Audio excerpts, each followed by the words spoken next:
বলো তো ফাঁকা ঘরে কত হবে? তোমরা বলতে পারো স্যার আপনি কি মজা করেন, এটা তো সবাই পারবে, ফাঁকা ঘরে কত হবে, তুমি বলো তো কত হবে। আচ্ছা, এই ফাঁকা ঘরে তুমি বুঝতে পারলা যে স্যার এটা জিরো হবে, কিন্তু আমি যদি তোমাকে বলি যে জিরোটা বের করলা কেমনে, এই উত্তরটি যদি দিতে পারো তাহলে এই প্রশ্নটি এখন তুমি পারবে। এই যে ধরো এবার আগেরটা দশমিকে দিলাম বা যে কোনো সংখ্যায় জিরো হবে, এবার আমি তোমাকে অক্টালে দিলাম, কিসে দিলাম, অক্টালে। বলো তো এবার এইটা কত হবে। এখানে ধরো 27 = এখানে দিলাম 36 অক্টালে। বলো তো এখানে কত হবে। যারা যারা এই জিনিসটা বুঝছো যে এই জিরোটা কেমনে আসছে, তারা তারা এটা পারবে, তারা তারা কিন্তু এটা পারবে। বলো তো কেমনে হবে, কেমনে হবে বলো তো। আচ্ছা, এই জিরোটা বের করার নিয়ম কি।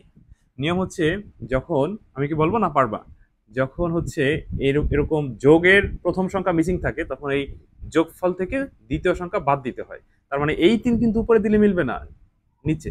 তাহলে অটোমেটিকলি এখানে আনসারটি পেয়ে যাব। ঠিক একইভাবে এই এই জায়গার উত্তরটি আমাকে বলে জানাও। সবাই জানাও তো কত হবে।